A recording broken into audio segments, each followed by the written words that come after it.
صدف کو نیند بھی بہت آئی تھی، لیکن فی الحال وہ کس طرح جاگنے میں کامیاب رہی۔ 12 بجنے کے بعد صدف تھوڑی سی لیٹ گئی تھی کمبل لے کر، لیکن کمبل بس آدھے جسم پر تھا، کمر تک، باقی وہ کمبل سے باہر تھی اور تقریباً لیٹ کر موبائل چلا رہی تھی۔ تھوڑی دیر صدف کو احساس ہوا جیسے اس کا کمبل نیچے کی طرف سے سرک رہا ہے، یہ کوئی آہستہ آہستہ کھینچ رہا ہے۔ اس کا کمبل کمر سے نیچے گھٹنوں تک آ گیا تھا۔ صدف نے اسے اپنا وہم جانا اور دوبارہ کمبل صحیح سے اوپر کر لیا۔ اسے لگا جیسے کمبل خود ہی سرک گیا ہوگا، پر تھوڑی دیر بعد دوبارہ وہی سین ہوا، کمبل پھر سے آدھے سے زیادہ نیچے سرک چکا تھا۔ اب کی بات صدف نے اٹھ کر بستر سے نیچے دیکھا تو بیڈ کے آس پاس کوئی بھی نہیں تھا، نہ کوئی جانور نہ کچھ اور۔ صدف نے کمبل بیڈ پر رکھا اور دوبارہ بیڈ پر بیٹھ گئی، لیکن اس کا دل اندر سے ڈر رہا تھا کہ شاید یہ وہی سب کچھ کر رہا ہے۔ صدف نے دل ہی دل میں اپنے رب کو یاد کیا اور اپنے آپ کو مصروف کر لیا موبائل میں تاکہ دھیان بڑھ جائے۔ اچانک سے شر شر کی آواز آئی، دیکھا تو اس کی کھڑکی کے پردے اڑ رہے تھے جیسے تیز ہوا سے اڑتے ہیں۔ صدف نے جلدی سے اٹھ کر دیکھا تو کھڑکی بالکل بند تھی اور اس کے اٹھنے کے ساتھ پردے بھی خود بخود نیچے آ گئے تھے۔ آج اس کے ساتھ کوئی نیا کھیل کھیلا جا رہا تھا، ایسے لگ رہا تھا جیسے کوئی اسے تنگ کر رہا ہے۔ وہ اب تھوڑی گھبرا گئی تھی، ابھی وہ بیڈ کی جانب آ ہی رہی تھی کہ تھوڑی دور تھی، لیکن وہ اچانک بیڈ پر گر گئی۔ اس سے ایسا لگا جیسے کسی نے اس کو دھکا دے کر زبردستی بیڈ پر لٹا دیا ہو۔ اس نے خود کو کمبل سے لپیٹا اور لیٹ گئی کہ اچانک صدف کی آنکھیں بند ہونے لگیں۔ آنکھیں کھلنے کے بجائے اس کا ذہن بھی معاف ہو چکا تھا اور اس سے لگ رہا تھا جیسے وہ نیند کی وادی میں جا رہی ہے اور تھوڑی دیر میں وہ گہری نیند میں سو چکی تھی۔ تب اسے نیند میں پھر وہی احساس ہوا، کوئی باری وجود اس کے سینے پر آ کر بیٹھ گیا اور اس کے جسم سے کھیلنے لگا۔ صدف کو احساس ہو رہا تھا جیسے کسی نے اس کو مضبوطی سے جگڑ لیا ہے اور وہ اس کے سامنے بے بس ہے۔ وہ جو کوئی بھی تھا بہت طاقتور تھا، لیکن اب کی بار پھر وہی منوس پنجہ نما ہاتھ صدف کے جسم پر رینگ رہا تھا۔ پنجہ جہاں جاتا وہاں بعد میں صدف کو تکلیف کا احساس شروع ہو جاتا، کیونکہ واپسی پر وہ جگہ خراشوں سے بھر جاتی تھی، ایک لڑکی کی نرم جلد کو جیسے کانٹوں سے بمبوڑا جا رہا ہو۔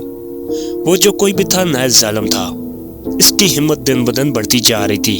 وہ ہاتھ نئے سروں کو کھوج رہا تھا اور ہر روز پہلے سے زیادہ در اندازی کرتا۔ آج تو صدف کو جیسے کسی نے جھگڑا ہوا تھا، وہ ہل بھی نہیں پا رہی تھی۔ تبھی وہ ہاتھ سر سے پاؤں کی طرف بڑھا اور پورے جسم سے رینگتا ہوا سینے تک آیا اور سینے سے ہوتا ہوا ٹانگوں کے درمیان غائب ہو گیا۔ تھوڑی دیر میں ہی صدف کی آنکھ کھل گئی تھی۔ جب صدف کی آنکھ کھلی تو بہت ڈری ہوئی تھی اور گھبرائی ہوئی تھی۔ اس نے جلدی سے پاس پڑے جگ میں سے پانی ڈال کر پیا۔ اتنی سردی کے موسم میں بھی ایک گلاس پانی وہ ایک ہی سانس میں پی گئی تھی۔ اس نے اپنے آپ کو ٹاول سے خشک کیا کیونکہ وہ ایک بار پھر پسینے سے بھیگی ہوئی تھی، لیکن اس کو جسم میں بہت زیادہ درد ہو رہا تھا۔ یہ درد اب صبح فجر تک رہنا تھا اور اس کے بعد یہ کم ہوتا جاتا تھا۔ نشانات بھی بالکل اسی طرح آہستہ آہستہ غائب ہو جاتے تھے۔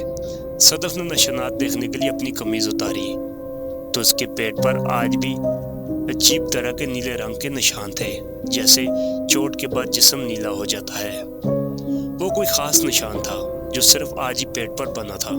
اس سے پہلے صدف نے پورے جسم پر ایسا نشان نہ دیکھا تھا اور آج اس کے کچھ حصوں کی خراشوں سے ہلکا ہلکا خون بھی نکل رہا تھا۔ صدف نے اٹھ کر گرم پانی سے غسل کیا۔ وہ اب قدرے بہتر محسوس کر رہی تھی اور ایک اور باری رات گزر گئی تھی۔ نشانات اور درد اب ہلکے ہلکے ختم ہو رہے تھے۔ جیسے ہی مکمل دن چڑھ جانا تھا، صدف نے بالکل ٹھیک ہو جانا تھا۔ پچھلے 3 دنوں سے بھی یہی ہو رہا تھا۔ گو کہ دھند کی وجہ سے سورج نہ نکل رہا تھا، لیکن صبح کا جلا ہی کافی تھا جو صدف کو ٹھیک کر دیتا تھا اور اس دوران بس تکلیف میں رہی تھی۔ صدف ناشتے کی ٹیبل پر بیٹھی سوچ رہی تھی، اب تو نہ سونے والا طریقہ بھی کام نہ آیا۔ اب کیا ہوگا؟ وہ 12 بجے سے لے کر صبح 6 بجے تک سو رہی تھی اور اس دوران بس تکلیف میں رہی تھی۔ صدف کی سوچوں میں گم دیکھ کر اس کی ماما نے پوچھا، بیٹا کیا مسئلہ ہے، کیوں پریشان ہو، کہاں کھوئی ہو؟ کچھ نہیں ماما، بس ایسی کوئی پریشانی نہیں، مجھے صدف نے جواب دیا۔ جلدی جلدی ناشتہ کرنے لگ گئی تھی۔ باقی لوگ بھی ناشتے سے اٹھ گئے تھے اور صدف اپنی گاڑی میں یونیورسٹی چلی آئی، جہاں اس کی دوست تانیہ کلاس کے باہر اس کا ہی انتظار کر رہی تھی۔ کہاں رہ گئی تھی؟ کلاس میں بیٹھی تانیہ نے پوچھا۔ کیونکہ صدف تھوڑی لیٹ ہو گئی تھی۔ کچھ نہیں یار، ٹریفک میں ٹائم لگ گیا، اس لیے تھوڑا لیٹ ہو گئی۔ اچھا یہ بتاؤ کل کیوں نہیں آئی؟ تانیہ نے پوچھا۔ صدف نے معمولی طبیعت خرابی کا بہانہ بنا کر ٹال دیا۔ لیکچر لینے کے بعد وہ دونوں کیفے چلی گئی، جہاں وہ سموسے اور چائے کا آرڈر دے کر بیٹھ گئی۔ صدف اب بھی پچھلے 3 دن کے واقعات میں کھوئی تھی۔ صدف ایک بات بتاؤ، تانیہ نے پوچھا، میں نوٹ کر رہی ہوں تم جب سے آئی ہو کچھ پریشان سی ہو، کہیں کھوئی ہو، کہ سوچو میں گم ہو، کوئی پریشانی ہے تو مجھ سے شیئر کرو۔ نہیں تانیہ، ایسی کوئی بات نہیں ہے، صدف نے سنبھلتے ہوئے بات بنائی۔ کوئی تو بات ہے، آخر دوست ہوں تمہاری، چہرہ دیکھ کر سمجھ آ جاتی ہے تم کب پریشان ہوتی ہو، بتاؤ نا یار۔ یہ سوچ کر ایسا تانیہ کو بتانے کا فیصلہ کیا کہ یہ ہو سکتا ہے میری مدد کرے۔ صدف نے پچھلے 3 دن اور رات کی ساری تفصیل تانیہ کو بتا دی، اور یہ سب بتاتے ہوئے صدف کے آنسو اس کے گالوں سے بہتے ہوئے ہونٹوں تک آ گئے۔ تب تانیہ نے بڑھ کر آگے اس سے گلے لگا لیا اور چپ کروایا۔ صدف میری جان، دیکھو تم پریشان نہ ہو، ہم دونوں مل کر کچھ نہ کچھ اس کا حل نکالیں گے۔ اب صدف کے ساتھ تانیہ بھی چپ کر کے سوچ میں گم تھی کہ کیا کیا جائے۔ تب تانیہ کے ذہن میں ایک بات آئی۔ اس نے صدف کو بولا کہ میرے ایک بھائی ہیں، نعیم بھائی ان کا نام ہے، اور وہ میرے کزن بھی ہیں، ہمیں ان سے ہیلپ لینی چاہیے، انشاءاللہ وہ ہمیں اس مسئلے سے ضرور نکالیں گے، مجھے پورا یقین ہے، تم چلو ابھی میرے ساتھ۔ یہ کہہ کر تانیہ صدف کو لے کر باہر چلی آئی، اور پھر صدف نے اپنی گاڑی نکالی۔ ابھی گھر جانے میں کافی ٹائم تھا، اس لیے صدف زیادہ پریشان نہیں تھی، وہ خود بھی چاہتی تھی کہ وہ اس مسئلے سے نکلے، اسی لیے تانیہ کے کہنے پر وہ اس کے ساتھ جانے پر رضامند ہوئی تھی۔ کہاں چلنا ہے؟ صدف نے پوچھا۔ ادھر ہی تھوڑی دور ہی جانا ہے، ان کے آفس میں ان کا اپنا فلٹر واٹر کا پلانٹ ہے۔ تقریباً 20 منٹ کے بعد وہ آفس کے باہر کھڑی تھی۔ تانیہ نے نعیم بھائی کو کال کر کے آنے کی اطلاع دے دی تھی، پھر انہوں نے اپنے آفس بلا لیا تھا۔ بالکل سادہ سا اور سلیقے سے ڈیکوریٹ آفس تھا۔ نعیم بھائی خود بھی ابھی 30-35 کے ینگ ہی تھے، چہرے پر ہلکی سی بیڈ شیو تھی، انہوں نے پینٹ شرٹ زیب تن کی تھی۔ صدف کی ایک نظر ان کی پرسنالٹی پر پڑی اور پھر حیران ہو کر تانیہ کی طرف دیکھا۔ نظر ہی نظر میں سوال تھا کہ بھلا یہ میری مدد کیسے کر پائے گے۔ تب تانیہ نے ان کی آنکھوں سے اطمینان اور یقین ظاہر کیا تھا، بھروسہ رکھو سب بہتر ہوگا۔ صدف سوچ رہی تھی کہ نعیم بھائی کوئی 40-50 سال کے بارش آدمی ہوں گے جو تسبیح وغیرہ پکڑے ہوں گے، لیکن یہاں ایسا کچھ نہیں تھا۔ یہاں ایک مکمل آفس اور پریکٹیکل ٹائپ بنا بیٹھا تھا۔ خیر صدف اور تانیہ سے سلام دعا کے بعد نعیم بھائی نے ان کے لیے چائے کا کہا، کیونکہ سردی آج کافی تھی۔ جی تانیہ خیریت ہے، آج اچانک کیسے آنا ہوا؟ نعیم بھائی کے پوچھنے پر تانیہ نے مختصر بتایا کہ بھائی میں اور صدف ایک ہی کلاس میں پڑھتی ہیں، اور صدف میری بہت اچھی دوست بھی ہے۔ اس کے ساتھ پچھلے 3 سے 4 دنوں سے عجیب و غریب واقعات پیش آ رہے ہیں، اور یہ جب رات کو سوتی ہے تو کوئی چیز اسے تنگ کرتی ہے، جب جاگنے پر اس کے جسم پر نشان ہوتے ہیں اور جسم بھی درد کرتا ہے، اور پھر صبح کو نشانات غائب ہو جاتے ہیں۔ یہ بہت پریشان ہے اور ڈری ہوئی ہے۔ اس نے گھر میں بھی کسی کو کچھ نہیں بتایا کہ وہ پریشان نہ ہوں، اور یہ لاہور کی ایک سوسائٹی میں نئے شفٹ ہوئے ہیں۔ تانیہ اتنا بتا کر خاموش ہو گئی تھی۔ نعیم بھائی بولے، جیسے تانیہ میری چھوٹی بہن ہے، بالکل ایسے آپ بھی میری چھوٹی بہن ہی ہیں، اور اب آپ کو ڈرنے کی کوئی ضرورت نہیں ہے، وہ جو کوئی بھی ہے انشاءاللہ آپ کو مزید پریشان نہیں کرے گا۔ آپ مجھے یہ بتائیں، سونے کے علاوہ تو آپ کو کوئی پریشانی نہیں ہوتی؟ مطلب کوئی ڈر خوف تو نہیں محسوس ہوتا؟ نہیں ایسی کوئی بات نہیں، صدف نے کہا۔ نعیم بھائی بس رات کو یہ سب ہوتا ہے۔ ہاں کل رات میں سوئی نہیں تھی، لیکن مجھے لگا تھا جیسے کسی نے مجھے زبردستی ڈرا کر سلا دیا ہو۔ چلے ٹھیک ہے، یہ کہہ کر نعیم بھائی نے اپنے ٹیبل سے ایک بیگ نکالا اور اس سے ایک تویز صدف کو دیا اور اس کو اپنے گلے میں ڈالنے کا کہا، اور بتایا کہ اس کو اتارنا نہیں کسی صورت میں بھی، نہاتے ہوئے بھی نہیں۔ اب آپ جائیں، اگر رات کو کوئی واقعہ ہو تو صبح لازمی مجھے بتائیے گا، پھر اس کا کوئی اور حل سوچیں گے، ویسے امید ہے اللہ بہتر کرے گا۔ صدف اور تانیہ وہاں سے نکلی تو صدف نے تانیہ کو اس کے گھر پر اتار دیا۔ تویز اب اس کے گلے میں، وہ خود کو بہت بہتر محسوس کر رہی تھی، ایسا جیسے کسی نے اس کے گرد حصار باندھ دیا ہو۔ وہ گھر آئی، ماما سے ملی، چھوٹے بہن بھائیوں سے بھی اسکول سے جو آ گئے تھے،